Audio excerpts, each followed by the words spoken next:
Hello all, let's see the deep Palmar arch.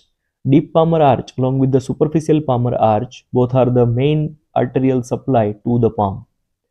This deep Palmar arch, it lies deep to the long flexor tendons as well as the lumbricals, and it is situated in front of the metacarpal and the interossei muscles. So in relation to the superficial palmar arch, as the name suggests, superficial palmar arch is situated above the long flexor tendons and the lumbricals, while this deep palmar arch, as the name suggests, it is situated deep to the long flexor tendons as well as the lumbrical muscles. So this deep palmar arch, it is mainly formed by the radial artery.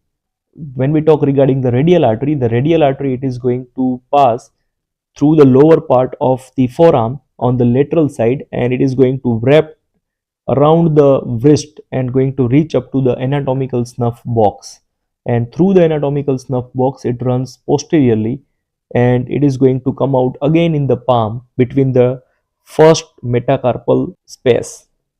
From the two heads of the first dorsal interossei muscle, this radial artery is going to come out from the palm, and it is situated deeply, and this deep branch of the radial artery, it is the major part of the formation of the deep palmar arch. So this radial artery, before going to form the deep palmar arch, it provides two branches, one that is called as the arteria princeps pollicis, which is going to supply the thumb, and one which is going to supply the lateral aspect of the index finger, arteria radialis indicis. This arteria princeps pollicis, as it reach up to the base of the first phalanx, or we can say base of the proximal phalanx of the thumb, it going to divide into two branches to supply the both the sides of the thumb. And arteria radialis indicis is going to supply the lateral aspect of the index finger.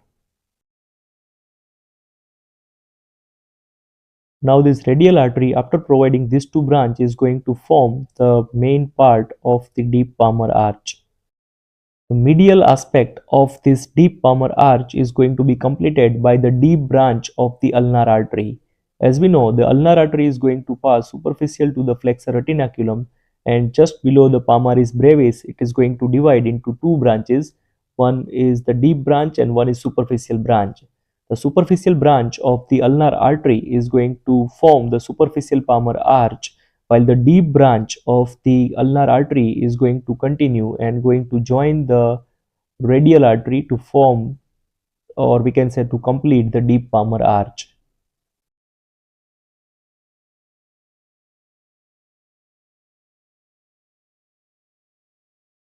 So the convexity of the deep palmar arch is going to be formed by two arteries, mainly by the deep branch of the radial artery, and on the medial side it is going to be formed by the deep branch of the ulnar artery.